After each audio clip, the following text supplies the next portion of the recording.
Hello दोस्तों, India's learner पर एक बार फिर से आपका स्वागत है। दोस्तों, आज की वीडियो में हम कंटिन्यू कर रहे हैं our series of child development and pedagogy, जिसके अंदर हम सभी विगत परीक्षाओं में पूछे गए टॉप 100 महत्वपूर्ण क्वेश्चन डिस्कस कर रहे हैं। तो जैसा कि आप सभी जानते हैं, सीडीपी किसी भी टीचिंग एग्जाम्स के लिए या टीचिंग एलिजिबिलिटी टेस्ट के लिए काफ़ी इंपॉर्टेंट सेक्शन रहता है। तो जो लोग सी टैट यूपी टैट की तैयारी कर रहे हैं उनके लिए आज का वीडियो रहने वाला है वेरी वेरी इंपॉर्टेंट। दोस्तों, आज की वीडियो में हम डिस्कस कर रहे हैं पार्ट 2 ऑफ आवर सीरीज, और पार्ट 1 का जो लिंक है वो आपको डिस्क्रिप्शन बॉक्स में मिल जाएगा। जो लोग चैनल से नए जुड़े हैं उनसे रिक्वेस्ट है चैनल को प्लीज सब्सक्राइब जरूर कर लें। तो चलिए बढ़ते हैं अपने वीडियो की तरफ और पढ़ते हैं अपना first question. The primary characteristics of children with dyslexia includes. Dyslexia वाले बच्चों की प्राथमिक विशेषता में शामिल है। Option our attention deficit disorder, ध्यान अभाव विकार, divergent thinking, fluency in reading, अपसारी चिंतन और पढ़ने में प्रभाव, इन एबिलिटी टू रीड फ्लुएंटली, धारा प्रवाह पढ़ने में असमर्थता, इंगेजिंग इन रिपीटेटिव लोकोमोटर एक्शंस, एक ही गति विषयक कार्य को बार बार दोहराना। तो यहाँ पर डिसलेक्सिया से रिलेटेड क्वेश्चंस कई बार सीडीपी में पूछे जाते हैं। तो डिसलेक्सिया जैसा कि हम जानते हैं पठन विकार है, तो सीधे हमारा ऑप्शन हो जाएगा सी करेक्ट। धारा प्रवाह पढ़ने में असमर्थता, inability to read fluently. Next question number 2। The concept of inclusive education as advocated in the Right to Education Act 2009 is based on। शिक्षा का अधिकार अधिनियम यानी आरटीई एक्ट 2009 में उल्लेख की गई समावेशी शिक्षा की अवधारणा किस पर आधारित है। Option are the behaviouristic principles, व्यवहारवादी सिद्धांत, a sympathetic attitude towards disabled, विकलांगों के प्रति सहानुभूति पूर्ण रवैया, a right based humanistic perspective, एक अधिकार आधारित मानवतावादी दृष्टिकोण, mainstreaming of the disabled by offering them primarily vocational education, विकलांगों को मुख्य रूप से व्यावसायिक शिक्षा देकर मुख्य धारा में लाना। समावेशी शिक्षा और आरटीई एक्ट, ये दोनों से रिलेटेड क्वेश्चंस कई बार रिपीटेडली पूछे जाते हैं। तो यहाँ पर हम बात कर रहे हैं समावेशी शिक्षा की, और इसका मूल सिद्धांत है मानवतावादी दृष्टिकोण। तो यहाँ पर हमारा ऑप्शन सी करेक्ट हो जाएगा, एक अधिकार आधारित मानवतावादी दृष्टिकोण। Question number 3। Juhi always think of multiple solution of a problem, many of which are original solution. Juhi is displaying characteristics of A। जूही हमेशा एक समस्या के कई समाधान के बारे में सोचती है, जिनमें से कई मूल समाधान हैं। तो जूही किस तरह की विशेषताओं को प्रदर्शित कर रही है। Creative thinker, convergent thinker, rigid thinker या इकोसेंट्रिक थिंकर, सृजनात्मक विचारक या अभिसारिक विचारक या कठोर विचारक या आत्म केंद्रित विचारक की विशेषताओं को वह प्रदर्शित कर रही है। तो यहाँ पर जूही समस्याओं का जो समाधान खोज रही है उनमें से कई मूल समाधान भी हैं, यानी मूल समाधान के अलावा भी कई और समाधान के बारे में वह सोच रही है। तो किस तरह की थिंकर हुई, क्रिएटिव थिंकर, सृजनात्मक विचारक। Next number 4। Giving clues to children and offering support as when needed is an example of. बच्चों को संकेत देना और आवश्यकता पड़ने पर सहायता प्रदान करना, यह किसका उदाहरण है, किस विधि का उदाहरण है। रीइंफोर्समेंट प्रबलन, कंडीशनिंग अनुबंधन, मॉडलिंग या स्कैफोल्डिंग यानी पाठ या ढांचा। तो जब हम बच्चों को संकेत देते हैं टीचिंग के दौरान और आवश्यकता पड़ने पर जब उन्हें मदद भी करते हैं आंसर तक पहुंचने के लिए, तो यहाँ पर यह कहलाता है स्कैफोल्डिंग, पाड़ या ढांचा, क्योंकि हम उसके लिए संकेतों को और अपनी हेल्प के दौरान क्या कर रहे हैं, एक स्कैफोल्डिंग का यानी कंस्ट्रक्ट कर रहे हैं, उन सभी नॉलेज को ऐड कर रहे हैं। यहाँ बढ़ेंगे क्वेश्चन नंबर 5 की तरफ। In an inclusive classroom a teacher individualised educational plans. एक समावेशी कक्षा में एक शिक्षक को व्यक्तिगत शैक्षिक योजनाओं को क्या करना चाहिए? शुड नॉट प्रिपेयर, तैयारी नहीं करनी चाहिए। शुड ओकेजनली प्रिपेयर, कभी कभी तैयारी करनी चाहिए। शुड एक्टिवली प्रिपेयर, सक्रिय रूप से तैयारी करनी चाहिए। शुड डिस्करेज द प्रिपरेशन, की तैयारी को हतोत्साहित करना चाहिए। तो समावेशी शिक्षा जो कि आरटी एक्ट की मुख्य विचारधारा है, प्रस्ताव है, यहाँ पर व्यक्तिगत शैक्षिक योजनाएं जो हैं उन्हें क्या करना चाहिए? तो ये तो जनरल सा क्वेश्चन है, सक्रिय रूप से तैयारी करनी चाहिए। Option C is correct here. Next number 6, repeatedly asking children to engage in learning activities either to avoid punishment or to gain a reward। सजा से बचने या इनाम पाने के लिए बच्चों को बार बार सीखने की गतिविधियों में शामिल होने के लिए कहना, यह क्या है, क्या करता है? ऑप्शंस, डिक्रीजेस एक्सट्रिंसिक मोटिवेशन, बाहरी प्रेरणा में कमी लाता है। इंक्रीज इंट्रिंसिक मोटिवेशन, आंतरिक प्रेरणा में वृद्धि करता है। Would encourage children to focus on mastery rather than performance goals, बच्चों को प्रदर्शन लक्ष्यों के बजाय महारत पर ध्यान केंद्रित करने के लिए प्रोत्साहित करेगा। या decreases children natural interest and curiosity involved in learning, सीखने में शामिल बच्चों की जो स्वाभाविक रुचि और जिज्ञासा है को कम करता है। तो यहाँ पर जब हम बच्चों को सीखने की गतिविधियों में शामिल कर रहे हैं, लेकिन क्या कर रहे हैं? सजा से बचने या इनाम पाने के लिए पुरस्कार और दंड की नीति अपना रहे हैं। तो यहाँ पर सीधे हमारा ऑप्शन जाएगा डी करेक्ट, क्योंकि यह क्या करेगा? बच्चों की स्वाभाविक रुचि और जिज्ञासा को कहीं ना कहीं कम करता है। Next number 7, which of the following is not the principle of development? निम्नलिखित में से कौन विकास का सिद्धांत नहीं है? नहीं है, ऐसे क्वेश्चंस को हमें दिमाग पर जोर डालकर अच्छे से ऑप्शंस को रीड करना चाहिए, तभी आंसर को टिक करना चाहिए। तो यहाँ पर विकास का सिद्धांत नहीं है। Options are, development is lifelong, विकास आजीवन होता है, यह भी सही है। डेवलपमेंट इज मॉडिफिएबल, विकास परिवर्तनीय है, also correct. Development is influenced by both heredity and environment, यह भी सही है।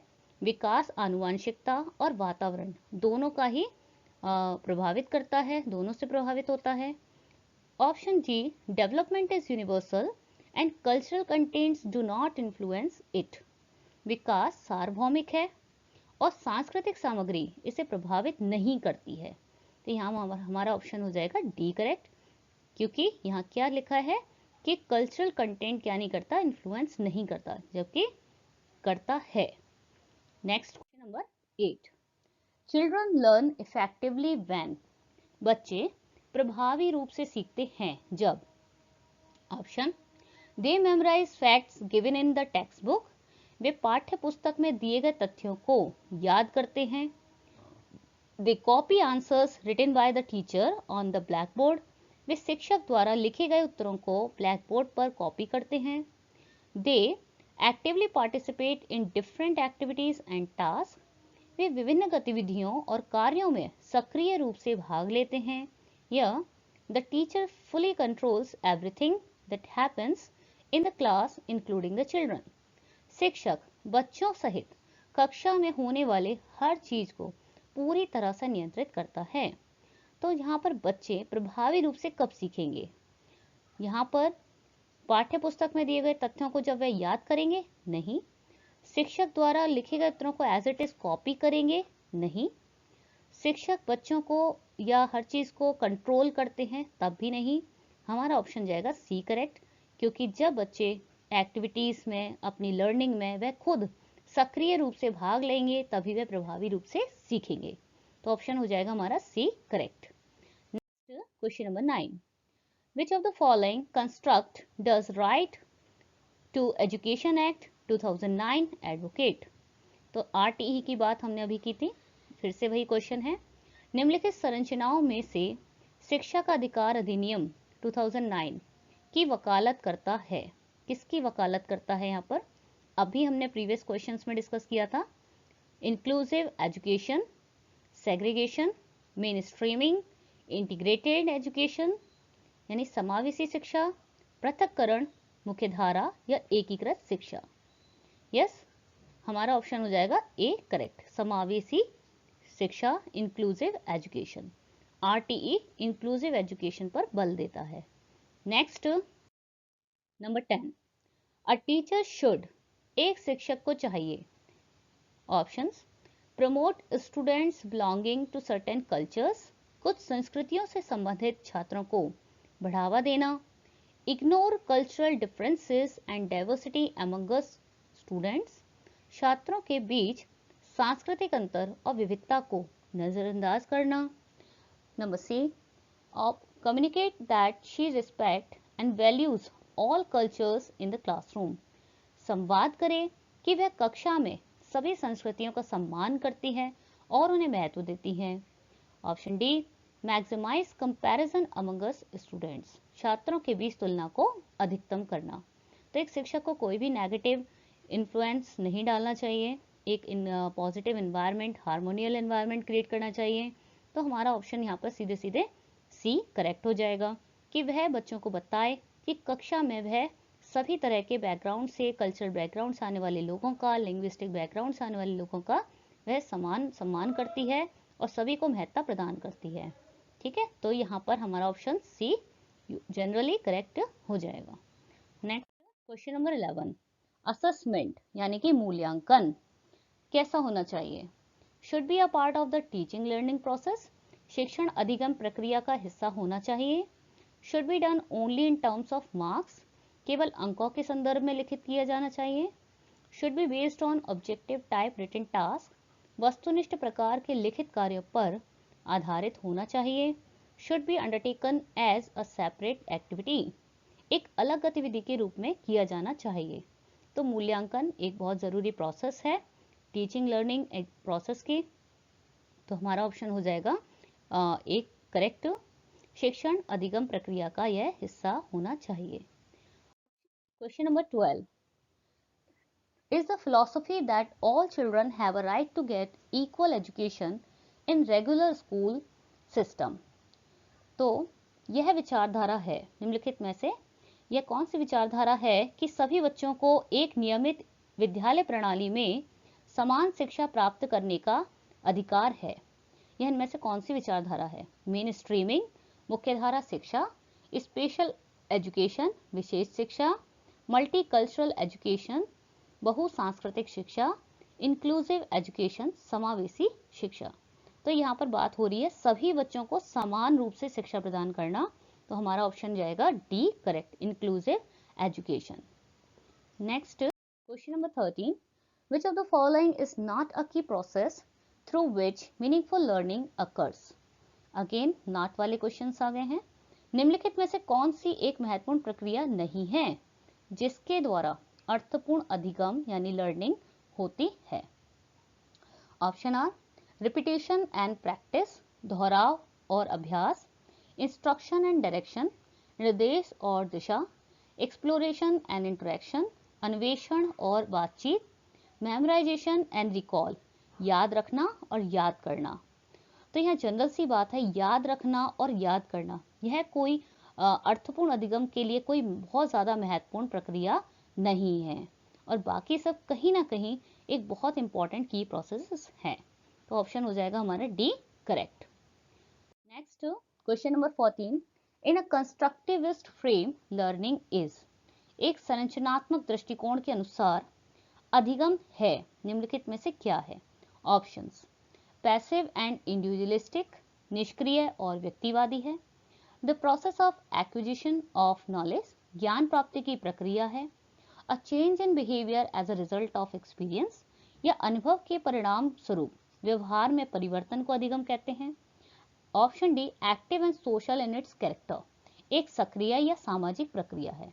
अधिगम क्या है? अगर हम बात करें यहाँ पर अधिगम की, तो यहाँ पर ध्यान देने वाली बात है कि संरचनात्मक दृष्टिकोण के अनुसार बताना है। तो अगर इस दृष्टिकोण के अनुसार हम बताते हैं तो यहाँ पर अधिगम हमारा हो जाएगा सक्रिय और सामाजिक प्रक्रिया यानी कि active and social process. Next question number 15, use of methods where learners own initiative and efforts uninvolved is an example of. उन विधियों का उपयोग जिनमें शिक्षार्थी यानी कि लर्नर्स स्वयं की पहल और प्रयास उनकी शामिल है। एक उदाहरण है डिडक्टिव मेथड निगमनात्मक विधि, लर्नर सेंटर्ड मेथड अधिगमकर्ता केंद्रित विधि, ट्रेडिशनल मेथड पारंपरिक विधि, इंटरपर्सनल इंटेलिजेंस यानी अंतरवैयक्तिक बुद्धि। जब लर्नर स्वयं की खुद की कोशिश से, ट्रायल से वह किसी विधि का उपयोग कर रहा है, तो यहाँ पर यह हो गया चाइल्ड सेंटर्ड या लर्नर सेंटर्ड मेथड, और जो कि बहुत इंपॉर्टेंट भी है बाकी सभी मेथड से। तो यहाँ हमारा ऑप्शन बी करेक्ट हो जाएगा। Next question number 16, the major proposition of Jean Piaget's theory is that. Jean पियाजे के सिद्धांत की प्रमुख प्रस्ताव है कि, जीन पियाजे से रिलेटेड क्वेश्चन हमेशा ही सीडीपी का एक सेक्शन का पार्ट रहते हैं, तो जीन पियाजे पर स्पेशल जो अलग से ही स्टडी करना जरूरी है। यहाँ पर ऑप्शन देखेंगे, children's thinking is superior to adults, बच्चों की सोच बड़ों से बेहतर होती है। Option B, children's thinking is quantitatively different from adults, बच्चों की सोच वयस्कों से, बड़ों से मात्रात्मक रूप से भिन्न होती है। Option C, children's thinking is qualitatively different from adults, बच्चों की सोच वयस्कों से गुणात्मक रूप से भिन्न होती है। Option D, children's thinking is inferior to adults, बच्चों की सोच बड़ों से निम्न या कम होती है। तो यहाँ पर जीन पियाजे क्या कहते हैं कि बच्चों की सोच बड़ों से बेहतर या निम्न नहीं होती है, और ना ही कम होती है, या यानी कि मात्रात्मक रूप से कम नहीं होती, भिन्न नहीं होती है, बल्कि उनकी दुनिया अलग है, उनके सोचने का तरीका अलग है। तो यहाँ पर गुणात्मक रूप से भिन्न जरूर हो सकती है। ऑप्शन हो जाएगा हमारा सी करेक्ट। चलिए next question number 17, gender is an. Gender क्या है? निम्नलिखित में से साइकोलॉजिकल एंटिटी, मनोवैज्ञानिक इकाई, सोशल कंस्ट्रक्ट सामाजिक संरचना, इकोनॉमिक कंसेप्ट आर्थिक अवधारणा, बायोलॉजिकल डिटर्मिनेंट जैविक निर्धारक। तो यहाँ पर अगर हम साइकोलॉजिकल पॉइंट ऑफ व्यू से देखेंगे तो जेंडर हमारे लिए एक सामाजिक संरचना है, यहाँ पर social construction. Next number 18, in progressive education children are seen as. प्रगतिशील कक्षा में बच्चों को किस रूप में देखा जाता है? ऑप्शन आर पैसिव इमिटेटर्स निष्क्रिय अनुकारक, एक्टिव एक्सप्लोरर्स सक्रिय खोजकर्ता, ब्लैंक स्लेट्स खाली स्लेट के रूप में, मिनिएचर एडल्ट्स या छोटे वयस्कों के रूप में। तो बच्चों को प्रगतिशील कक्षा की यहाँ बात हो रही है। यहाँ पर अगर हम देखें तो जनरली हमारा ऑप्शन बी ही करेक्ट होगा, सक्रिय खोजकर्ता एक्टिव एक्सप्लोरर की तरह हम प्रगतिशील कक्षा में बच्चों को देखेंगे। Next number 19, Lev Vygotsky refers to the verbal dialogues that children have with themselves as. मौखिक संवाद जो बच्चे स्वयं के साथ करते हैं, लेव वाइगोत्स्की उन्हें क्या कहते हैं? प्राइवेट स्पीच व्यक्तिगत वार्तालाप, डिस्टॉर्टेड स्पीच भ्रांत वार्ता, प्रॉब्लमेटिक स्पीच समस्याग्रस्त वार्ता, ईगोसेंट्रिक स्पीच अहम केंद्रित वार्ता। किस तरह की वार्ता है जो बच्चे स्वयं अपने साथ करते हैं? वह हो जाएगी प्राइवेट स्पीच व्यक्तिगत वार्तालाप। Next number 20, the period that initiates the transition to adulthood is. वह अवधि जो वयस्कता में संक्रमण की शुरुआत करती है उसे क्या कहा जाता है? मिडिल चाइल्डहुड मध्य बाल्यावस्था, प्री ऑपरेशनल पीरियड पूर्व संचालन अवधि, एंड चाइल्डहुड बाल्यावस्था की समाप्ति, एडोलसेंस किशोरावस्था। तो यहाँ पर समझने वाली बात है कि जब कोई भी जो व्यक्ति है वह वयस्कता की दहलीज पर है, यह पढ़ा भी हमने बीएड में, एडल्टहुड की दहलीज पर है, तो ना वह बच्चा है, बालक है, और ना ही वह वयस्क ही है, वह उसकी दहलीज पर है। तो इस तरह इसकी अवधि को, इस पीरियड को हम बोलते हैं एडोलसेंस यानी किशोरावस्था। तो यहाँ पर ऑप्शन हो जाएगा हमारा D correct. So now we are end of the video. Thank you for watching the complete video, and please do like and comment and do subscribe for more such videos. Soon we will share with you the part 3 of our series. Thank you.